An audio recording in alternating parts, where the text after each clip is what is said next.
உலகம் தர முடியாத சந்தோஷ சமாதானத்தை தரக்கூடிய தேவன் நல்ல இருதயத்தை தருவதற்காக நன்றி கர்த்தாவே. நல்ல இருதயத்தை நல்ல சிந்தனைகளை தருவதற்காக நன்றி கர்த்தாவே. நன்றி அப்பா. என் ஜனமே மனம் திரும்பு, இயேசுவிடம் ஓடிவா. என் ஜனமே மனம் திரும்பு, இயேசுவிடம் ஓடிவா. இறுதி காலம் வந்தாச்சு, இன்னமும் தாமதம் ஏன். இறுதி காலம் வந்தாச்சு, இன்னமும் தாமதம் ஏன். உன்னை நினைத்து சிலுவையிலே தாகம் தாகம் வென்றார். உன்னை நினைத்து சிலுவையிலே தாகம் தாகம் வென்றார். உன்னை ரட்சிக்க பாவம் மன்னிக்க தன்னையே பலியாக்கினார். உன்னை ரட்சிக்க பாவம் மன்னிக்க தன்னையே பலியாக்கினார். என் ஜனமே மனம் திரும்பு, இயேசுவிடம் ஓடிவா. இறுதி காலம் வந்தாச்சு, இன்னமும் தாமதம் ஏன். இறுதி காலம் வந்தாச்சு, இன்னமும் தாமதமே. உனக்காக பரலோகத்தில் உறைவிடம் கட்டுகிறார். உனக்காக பரலோகத்தில் உறைவிடம் கட்டுகிறார். உன்னை தேடி வருகின்றார், இன்றே நீ ஆயத்தமா. உன்னை தேடி வருகின்றார், இன்றே நீ ஆயத்தமா. என் ஜனமே மனம் திரும்பு, இயேசுவிடம் ஓடிவா. என் ஜனமே மனம் திரும்பு, இயேசுவிடம் ஓடிவா. ஆமையா. 7வது மாதத்திலே நாங்கள் ஓடி வந்தோம். 8வது மாதத்திலே நாங்கள் ஓடிக்கொண்டிருக்கிறோம்.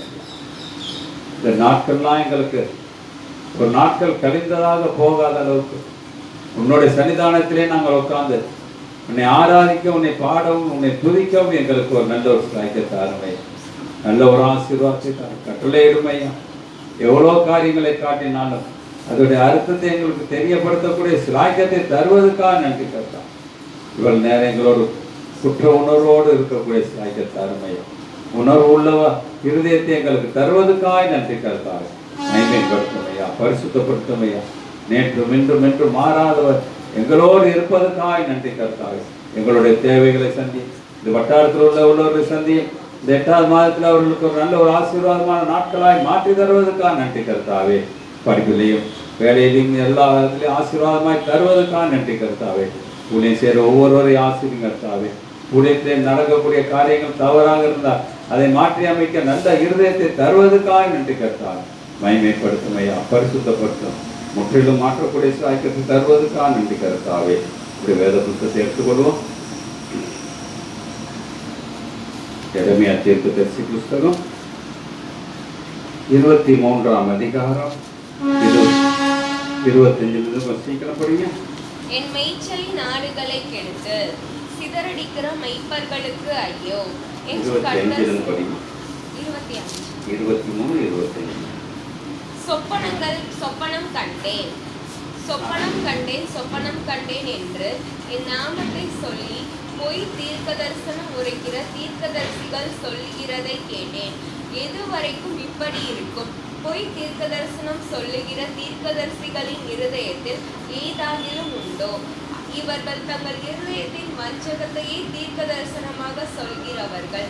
என் ஜனத்தின் பிதாக்கள் பாகாலின் நிமித்தம் என் நாமத்தை மறந்தது போல இவர்கள் தங்கள் அயலாருக்கு விவரிக்கிற தங்கள் சொப்பனங்களினாலே என் நாமத்தை அவர்கள் மறக்கும்படி செய்ய பார்க்கிறார்கள். சொப்பனம் கண்ட தீர்க்கதரிசி சொப்பனத்தை விவரிப்பானாக. என் வார்த்தை உள்ளவனோ என் வார்த்தையை உண்மையாய் சொல்வானாக. கோதுமைக்கு முன் பதர் எம்மாத்திரம் என்று கர்த்தர் சொல்கிறார். என் வார்த்தையின் அக்கினியைப் போலவும் கண்மலையை நொறுக்கும் சம்மட்டியைப் போலவும் இருக்கிறதல்லவோ என்று கர்த்தர் சொல்கிறார். ஆகையால் இதோ ஒவ்வொருவராய் தன் தன் அயலாரிடத்தில் என் வார்த்தையை திருட்டுத்தனமாய் எடுக்கிற தீர்க்கதரிசிகளுக்கு நான் விரோதி என்று கர்த்தர் சொல்கிறார். இதோ தங்கள் நாவின் சொல்லையே வழங்கி அவர் அதை உரைத்தார் என்று சொல்லுகிற தீர்க்கதரிசிகளுக்கு நான் விரோதி என்று கர்த்தர் சொல்கிறார். இதோ பொய் சொப்பனங்களை தீர்க்க தரிசனமாய் சொல்லி அவைகளை விவரித்து என் ஜனத்தை தங்கள் பொய்களினாலும் தங்கள் வீம்புகளினாலும் மோசம் போக்குகிறவர்களுக்கு நான் விரோதி என்று கர்த்தர் சொல்கிறார். அவர்களுக்கு கற்பித்ததும் இல்லை, அவர்கள் இந்த ஜனத்திற்கு ஒரு பிரயோஜனமுமாய் இருப்பதும் இல்லை என்று கர்த்தர் சொல்கிறார். கர்த்தராலே சுமரும் பாரம் என்னவென்று இந்த ஜனமாகிலும் ஒரு தீர்க்கதரிசியாகிலும் ஒரு ஆசாரியனாகிலும் உன்னை கேட்டால் உங்களை தள்ளி விடுவேன் என்பதே பாரம் என்று நீ அவர்களுடனே சொல்ல வேண்டும். கர்த்தரால் சுமரும் பாரம் என்று சொல்லுகிற தீர்க்கதரிசியாகிலும் ஆசாரியனாகிலும் ஜனமாகிலும் சரி, அப்படி சொல்லுகிற மனுஷனையும் அவர் வீட்டாரையும் தண்டிப்பேன் என்று கர்த்தர் சொல்கிறார். கர்த்தர் என்ன மறு உத்தரவு கொடுத்தார், கர்த்தர் என்ன சொன்னார் என்று நீங்கள் அவரவர் தங்கள் அயலானை அவரவர் தங்கள் சகோதரனையும் கேட்பீர்களாக. ஆனால் கர்த்தரால் சுமரும் பாரம் என்கிற சொல்லை இனி வழங்காதிருப்பீர்களாக. அவனவன் வார்த்தையே அவனவனுக்கு பாரமாயிருக்கும். அதனென்றால் நமது தேவனாகிய சேனைகளின் கர்த்தர் என்கிற ஜீவனுள்ள தேவனுடைய வார்த்தைகளை புரட்டுகிறீர்கள். கர்த்தர் உனக்கு என்ன மறு உத்தரவு கொடுத்தார், கர்த்தர் என்ன சொன்னார் என்று நீ தீர்க்கதரிசியை கேட்பாயாக. நீங்களோ வெனில் கர்த்தரால் சுமரும் பாரம் என்று சொல்லுகிறபடியினாலே கர்த்தரின் பாரம் என்று சொல்லாதிருங்கள் என்று நான் உங்களுக்கு சொல்லி அனுப்பியும் நீங்கள் இந்த வார்த்தைகளை கர்த்தரின் பாரம் என்று சொல்லுகிறீர்களே. ஆதலால் இதோ நான் உங்களை மறக்கவே மறந்து உங்களையும் நான் உங்களுக்கு உங்கள் பிதாக்களுக்கும் கொடுத்த நகரத்தையும் எனக்கு முன்பாக இராதபடிக்கு கைவிட்டு மறக்கப்படாத நித்திய நிந்தையையும் நித்திய லட்சையும் உங்கள் மேல் வரப்பண்ணுவேன் என்று கர்த்தர் சொல்கிறார். தேவன் நிறுத்திய வார்த்தைகளிலே முதல் வசனம் படித்தோம், மேய்ப்பனுக்கு ஐயோ என்று படித்தோம். இந்த வேதத்திலே நாம் காலையிலே எடுத்து பார்க்கும் பொழுது ஒரு மேய்ப்பனாக இருக்கிறவன், 4 பேருக்கு சத்தியம் சொல்றவன் எப்படி இருக்க வேண்டும், எந்த நிலையில் இருக்கணும், அதான் எடுத்து காட்டுறோம். பொய் சொல்ற காரியம் நிறைய பேர் பொய் சொல்லி கொடுத்தா இருக்காங்க. ஆனால் பொய் சொல்றதுனால நம்மளுக்கு கிடைக்கக்கூடிய லாபம் என்ன? அவர் ஒவ்வொருவரையும் சொல்றாரு, என் வார்த்தை வல்லமை உள்ளது, என் வார்த்தை பொய் சொல்லாதீங்க, உள்ளதை உள்ளதென்றும் இல்லாதென்றும் சொல்லுங்கள் என்று வேதத்திலே இயேசு கிறிஸ்து அழகாக சொல்லியிருக்கிறார். ஆனால் அந்த எரேமியா தீர்க்கதரிசிக்கு தேவன் வெளிப்படுத்தினது 29வது வருஷம் சொல்லுகிறது, என் வார்த்தை அக்கினி போலவும் கண்மலையை நொறுக்குகிற சம்புட்டியை போலவும் இருக்குதாம். அப்போ அவருடைய வார்த்தை எப்படி இருக்குது? கண்மலையை நோக்கி உரைக்கிற அளவுக்கு. இன்னைக்கு எவ்வளோ பிரச்சனைகள், எவ்வளோ காரியங்கள், எவ்வளோ சிந்தனைகள் நாம் பார்த்து கொண்டு இருக்கிறோம். தேவனுடைய வார்த்தைக்கு முடிவு இல்லை, அதுக்கு அழிவும் இல்லை. ஆனால் அது வல்லமை உள்ளது. அது வல்லமை உள்ளதாய் மாறுவதற்கு காரணம் முக்காவாசி மேய்ப்பர்களும் தீர்க்கதரிசிகளும் இவர்கள் எல்லாம் தேவனை சார்ந்தவர்களாக இருந்தால் அது வல்லமை உள்ள வார்த்தையாய் மாறும். இல்லாட்டி பொய்யான வார்த்தையாவே போய்விடும். அதனால சொல்றாரு 32ல சொல்றாரு, இதோ பொய் சொப்பனங்களை தீர்க்க பாருங்க. இன்னைக்கு நிறைய பேர் பார்த்தீங்கன்னா என்ன இருந்தாலும் மாற முடியல, மாத்திக்க முடியல. அதுக்காக என்ன செய்யறாங்க? ஏதாவது ஒரு ஸ்ட்ரெச்சை வச்சுக்கிட்டு இதுக்கு வாங்க இந்த அற்புதம் செய்யும், இதை பாருங்க அற்புதம் செய்யும். ஏன்னா தேவனை மறந்து தேவனுடைய வழியை விட்டுவிட்டு நாம் அடுத்ததை பிரயாசப்பட்டமானால் நமக்கு கேடுகள் உண்டு என்று 36வது வசனம் சொல்றது. அவர் ஆனாலும் கர்த்தர்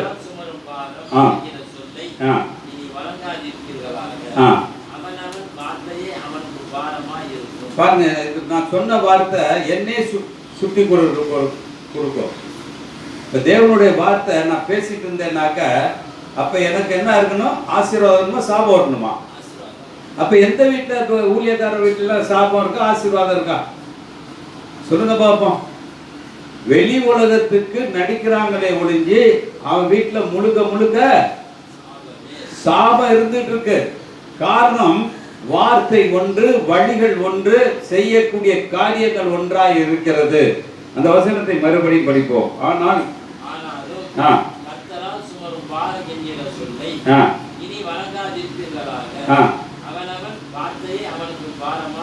பாரமா இருக்கும். நமது தேவனாகிய சேனைகளின் கர்த்தரை என்கிற தேவனுடைய வார்த்தைகளை புரட்டுகிறார்கள். நம்ம என்ன செய்யறாங்களா? நீங்க எவ்வளவு காரியங்கள் மனுஷனுக்கு தான் புரட்டி பேசிட்டு இருக்காங்க. சத்தியத்தை சத்தியமாக பேச கற்றுக்கொள்ள வேண்டும். ஒரு காலம் இருந்தாலும் சரி, 9000 இருந்தாலும் சரி. இன்னைக்கு வாங்க பார்ப்போம். பாருங்க, அவர் இன்னொரு வார்த்தை சொல்றாரு, 24 சொல்றாரு பாருங்க. எவனாகிலும் தன்னை நாம் காணாதபடிக்கு மறைவிடங்களில் ஒளிந்து கொள்ளக்கூடுமோ என்று கர்த்தர் சொல்கிறார். நான் வானத்தையும் பூமியையும் நிரப்புகிறவர் அல்லவோ என்று கர்த்தர் சொல்கிறார். அர்த்தப்படிமா சொப்பனம் கண்டேன் என்று என் நாமத்தை சொல்லி போய் தீர்க்க தரிசனம் உரைக்கிறது. பாருங்க, சொப்பனம் கண்டேன்னா இந்த இயேசு இருக்கிறாரு, இயேசு என்னை கைப்பிடிச்சு தூக்குனாரு. இந்த சில பெண்கள் ஊழியக்காரங்களாம் பார்த்தீங்கன்னாக்கா ஃபேஸ்புக்கில் நிறைய காரியங்கள் சொல்லுவாங்க. அதுக்கு நம்ம போய் ஏதாச்சும் கேட்டோம்னா நீங்க நம்புனா நம்புங்க, நம்பாட்டி போங்க, நான் பார்த்தேன். ஆனா வேதம் தெளிவா சொல்லுது, அது மாதிரி போய் சாட்சி சொல்லாதீங்க. ஒருவனும் ஒரு காலம் தேவனை பார்த்ததல்ல. இயேசுவை பார்த்திருக்கலாம், ஆனா நம்ம பார்க்கல. நம்ம முன்னோர்கள் பார்த்திருக்காங்க. அவர் இப்படி இருப்பாரா என்று அவர்களுடைய கற்பனையில தான் நம்ம வாழ்ந்துட்டு இருக்க முடிஞ்சு அவரை நேருக்கு நேர் பார்க்க முடியவில்லை. நான் நேருக்கு நேர் எப்ப பார்ப்பேன்? நான் அவரோடு ஆளுகை செய்யும் பொழுது, அவரோடு நம் மத்தியில் உட்காரும் பொழுது தேவனை நான் பார்ப்பேன். தேவனுக்கு பக்கத்தில் இருக்க இயேசுவை பார்ப்பேன். அப்ப நம்மளுடைய சிந்தனைகள், நம்மளுடைய பொய் போராட்டங்கள், பொய்யான வாழ்க்கைகள், இதுக்குதான் சொல்றாரு 38 சொல்றாரு, நீங்கள் எண்ணில் கர்த்தரால் சுமரும் பாரம் என்று சொல்லுகிறபடியினாலே கர்த்தரின் பாரம் என்று சொல்லாதீர்கள் என்று நான் உங்களுக்கு சொல்லி அனுப்பியும் நீங்கள் இந்த வார்த்தையை கர்த்தரின் பாரம் என்று சொல்கிறீர்களே. நம்ம பாருங்க, ஏதாச்சும் ஒரு கஷ்டம்னா கர்த்தர் ஒன்று கொடுத்துருக்காருயா, கேள்விப்பட்டிருக்கோமா? இதை அணிவிச்சுதான் ஆகணும். எனக்கே சொன்னாங்க, இது கடவுள் கொடுத்தது, தாங்கிதான் ஆகணும். ஆனா போய் அவருக்கு நம்மளுக்கு பாரத்தை கொடுக்கறதுக்கு அவர் கடவுள் அல்ல. இயேசு சொல்றாரு, வருத்தப்பட்டு பாரம் சுமப்ப நீங்கள் எல்லாரும் வாங்க, உங்களுக்கு சுமையை குறைக்கிறேன்னு தான் சொன்னார், ஒழிஞ்சி சுமையை ஏற்றி வைக்கல. ஆனா தீர்க்கதரிசிகள் சொல்ல ஒவ்வொரு வார்த்தையும் தேவன் இந்த நேரத்தில் நம்மளோடு இருக்கார். அதனால்தான் மேய்ப்பர்களுக்கு ஐயோ என்று ஆரம்பிக்கிறார் இந்த வசனத்தை. முழுசும் படிக்க நேரம் இல்லாதனால அவர் சொல்றாரு, நாம் நம்மளுடைய வாழ்க்கை வீணாய் போகாமல் இருக்க. அவர் 37:31 படிமா. இதோ நாங்கள் தங்கள் நாவின் சொல்லையே வழங்கி அதை அவர் உரைத்தார் என்று சொல்லுகிற தீர்க்கதரிசிகளுக்கு நான் விரோதி என்று கர்த்தர். யாருக்கு விரோதிங்க? யாருக்கு விரோதி? பொய் தீர்க்கதரிசிக்கு ஆண்டவரே விரோதிங்க. அப்ப என்னுடைய வார்த்தை, அதான் நான் ஒவ்வொருத்தரையும் சொல்றேன், இந்த புல்பீட்டு வந்துட்டோம்னாக்க என்னுடைய வார்த்தை எப்படி இருக்கணுமா? உள்ளதை உள்ளதென்றும் இல்லாத இல்லை. அது வேற அண்ணனா இருக்கட்டும், தம்பியா இருக்கட்டும், அக்காவா இருக்கட்டும், ஆண்டியா இருக்கட்டும், யாரா இருந்தாலும் உள்ளதை சொல்லிடணும். ஏன் எப்போதுமே சொல்லி முடிச்சிருவேன், இது சரியில்லை, இது நீங்க சரி சரியில்லை, இல்லை உங்களுக்கு எப்போ பார்த்தாலும் ஒரு கோளாறு சொல்லிட்டு தான் இருப்பீங்க. எனக்கு பட்டம் அப்படி இருக்குது. ஆனால் நம்ம சொல்ல வேண்டியதை சொல்லி தான் ஆகணும். பரீட்சை எழுதுறவர் தப்பா எழுதுற தப்புன்னு தானே சொல்லுவாங்க. இல்லை படிக்கிறேன்னு விட்டுருவாங்களா?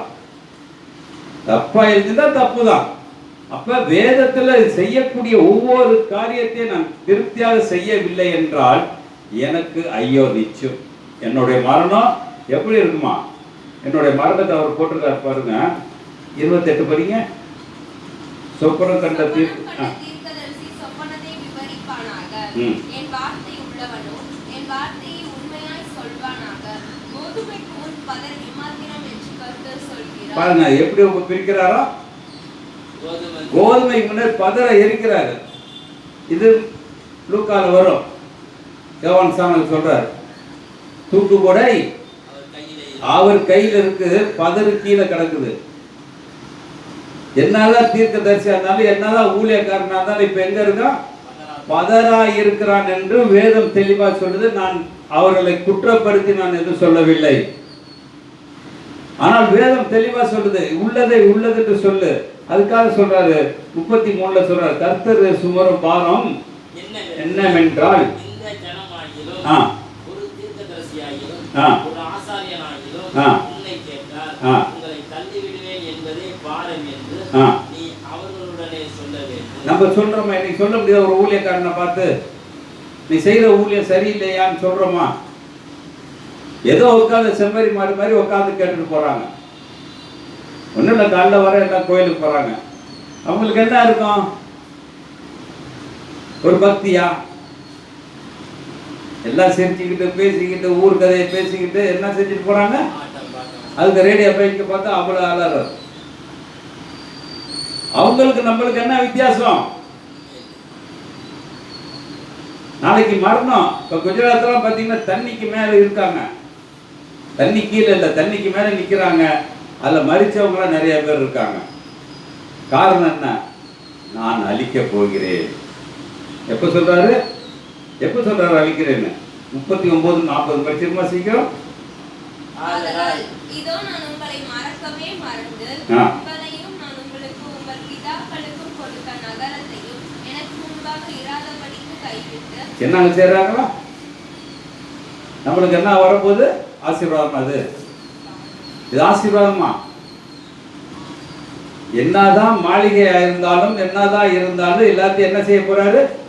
குடுங்க போறாரு. நல்லா அது வசனத்தை மறுபடியும் படிமா.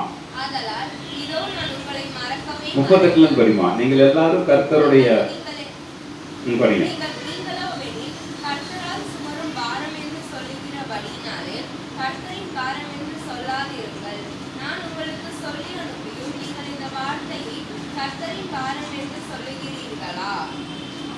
ஆதலால் இதோ நான் உங்களை மறக்கவே மறந்து உங்களையும் நான் உங்களுக்கு உங்களுக்கும் உங்கள் பிதாக்களுக்கும் உங்களுக்கும் நான் கொடுத்த நகரத்தையும் எனக்கு முன்பாக இராதபடிக்கு கைவிட்டு மறக்கப்படாத நித்திய நிலையையும் நித்திய லட்சையையும் உங்கள் மேல் வரப்பண்ணுவேன் என்று கர்த்தர் சொல்கிறார். பாருங்க, நம்மளுக்கு என்ன வருது? ஆசீர்வாதம். என்ன வரப்போகுது? நிந்தை வரப்போகுதுங்க. கஷ்டங்கள் வரப்போகுது. அப்ப நான் கஷ்டப்படுறேன்னாக்க ஒன்று நாளைக்கு பேசும்போது அதை பற்றி சொல்லுவான். ஒன்று, நான் தேவனுக்கு பிரியமான ஆள் அல்ல, தேவனுடைய பிரியமான வார்த்தைக்கு கீழ்ப்படுவதல்ல, தேவனுக்கு பிரியமான காரியத்தை நான் செய்வதல்ல.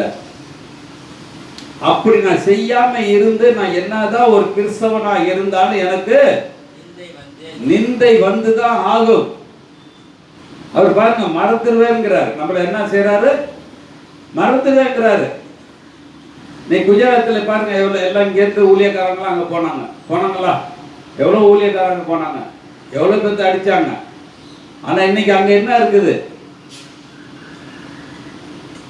ஒரு நினைவுப்பட்டினம் ஒரு ஆளுக்காக அந்த இடத்த தாங்கிட்டு இருந்துச்சு.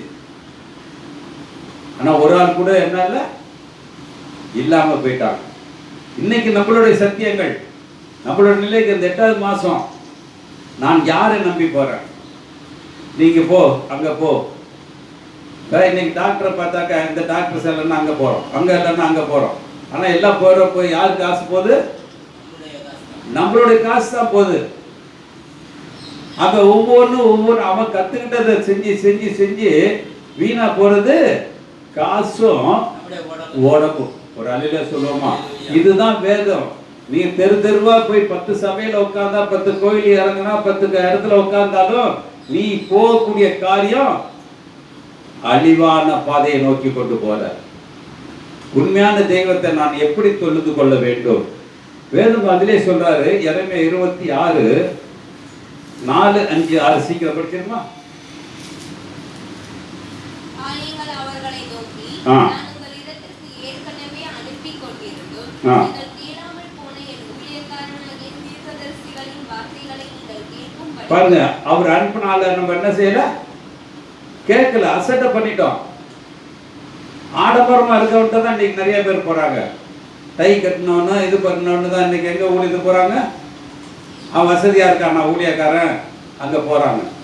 ஆனா இதை சொல்றாரு வேதத்துல படிமா, நான் உங்கள் முன்வைத்த என் நியாயப்பிரமாணத்தின்படி நீங்கள் நடக்கும்படிக்கு நீங்கள் என் சொல்லை கேளாமல் போனால், நான் இந்த ஆலயத்தை சீலோவை போலாகி இந்த நகரத்தை பூமியில் உள்ள எல்லா ஜாதிகளுக்கும் முன்பாகவும் சாபமாக்கி போடுவேன் என்று கர்த்தர் உரைக்கிறார் என்று சொல்றார். என்ன சொல்றாருங்க? இன்னைக்கு சபை என்ன செய்யறாரு? அப்ப நம்மளுடைய வார்த்தைக்கு தகுந்த ஆளுக இல்ல, வார்த்தைக்கு தகுந்த நடத்தைகள் இல்ல. ஆனால் தேவன் நம்மளுக்கு ஒரு காரியத்தை செய்து வைத்திருக்கிறார். ஆனா இந்த நேரம் 24 படிச்சிட்டியாம? 24ல 5வது வசனத்தை படிமா. 24ஆம் அதிகாரம் 5வது வசனம். அப்பொழுது கர்த்தருடைய வார்த்தை எனக்கு உண்டாகி, அவர், நான் இவ்விடத்திலிருந்து நம்ம எரேமியா 24:5. நான் இவ்விடத்திலிருந்து கல்தேயர் தேசத்திற்கு சிறைப்பட்டு போகவிட்ட யூதரை இந்த நல்ல அத்திப்பழங்களுக்கு ஒப்பிட்டு அவர்களுக்கு நன்மை உண்டாக அவர்களை அங்கீகரிப்பேன். என்ன செய்வாருங்க? நம்மளுக்கு ஆசீர்வாதம் தருவாரா தரமாட்டாரா? தருவாரா? நல்ல அத்தி பழமா தருவார். சொத்த சோது இல்லாம. நான் அடுத்த வருஷம் இந்த 3 வருஷம் மட்டும் படிச்சிருமா? அவர்களுக்கு நன்மை உண்டாக நான் என் கண்களை அவர்கள் மேல் வைத்து அவர்களை இந்த தேசத்துக்கு திரும்பி வர பண்ணி அவர்களை கட்டுவேன். அவர்களை இடிக்க மாட்டேன். அவர்களை நான் நாட்டுவேன். அவர்களை பிடுங்க மாட்டேன். நான் கர்த்தர் என்று அறியும் இருதயத்தை அவர்களுக்கு கொடுப்பேன். அவர்கள் என் ஜனமாய் இருப்பார்கள். நான் அவர்கள் தெய்வனாய் இருப்பேன். அவர்கள் தங்கள் முழு இருதயத்தோடு என்னிடத்திற்கு திரும்புவார்கள். நான் இஸ்ரவேலின் தேவனாகிய கர்த்தர் சொல்கிறார். என்ன சொல்றாரு நம்மளுக்கு? கடவுள் எப்படி வர்றாரு நம்ம கூட? எப்போது இருப்பாருங்க. ஆனா நம்ம இன்ன வரைக்கும் விசுவாசிக்க முடியல. விசுவாசிக்க நம்மளுக்கு தெரியல. அதனால்தான் வேதம் சொல்லுகிறது 23ஆம் அதிகாரம் 1லேருந்து ஒரு 3 வசனத்தை படிச்சிருவோம். என் மேய்ப்பன் எடுத்து சிதறடிக்கிற மேய்ப்பர்களுக்கு ஐயோ.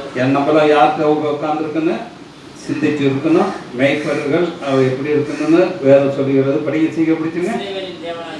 கர்த்தர் நமது ஜனத்தை மேய்க்கிற மேய்ப்பர்களுக்கு விரோதமாய் சொல்லுகிறது என்னவென்றால், நீங்கள் என் ஆடுகளை பராமரியாமல் அவைகளை சிதறடித்து அவைகளை துரத்தி விட்டீர்கள். இதோ நான் உங்கள் மேல் உங்கள் செய்கையின் பொல்லாப்புக்கு என்ற தண்டனையை உங்கள் மேல் வருவிப்பேன் என்று கர்த்தர் சொல்லுகிறார். நான் என் ஆடுகளின் மீதியாய் இருப்பவர்களை தூரத்தில் இருக்கிற எல்லா தேசங்களிலும் சேர்த்து அவைகளை திரும்ப அவைகளின் தொழுவங்களுக்கு கொண்டு வருவேன். அப்பொழுது அவைகள் பழுகி பெறுவோம். போதும். வேதத்துல யோவான் 10ஆம் அதிகாரத்தில் படிச்சிருக்கோம். தொழுவத்துக்கு வர வேண்டிய ஆடுகள் சத்தத்துக்கு இருக்குது என்று சொல்றாரு. அப்ப நம்ம யாருடைய ஆடு? நாம் யாருடைய ஆடு? எரேமியாவுடைய தீர்க்கதரிசி 23:24 படிச்சீங்கன்னாக்க, நான் எப்படி இருக்கிறேன். நீங்க இப்ப வேதத்தை எடுக்கும் பொழுது ஒரு ஊழியக்காரர் சொன்னாலும் சரி, நீங்க உட்கார்ந்து யோசனை பண்ணி பாருங்க. இந்த ஊழியக்காரனுக்கு உனக்கு எவ்வளவு வித்தியாசம் இருக்குது. இது உண்மையா, இல்ல அவன் சொன்னது பொய்யா, இல்ல அவன் சொன்னது உண்மையா, நம்ம நினைச்சது பொய்யா? இதை சிந்திப்பீர்களானால் வேதம் தெளிவாக சொல்லுகிறது, அவர் நம்மளை அசிங்கப்படுத்த மாட்டார். 24:8 சொல்லுது,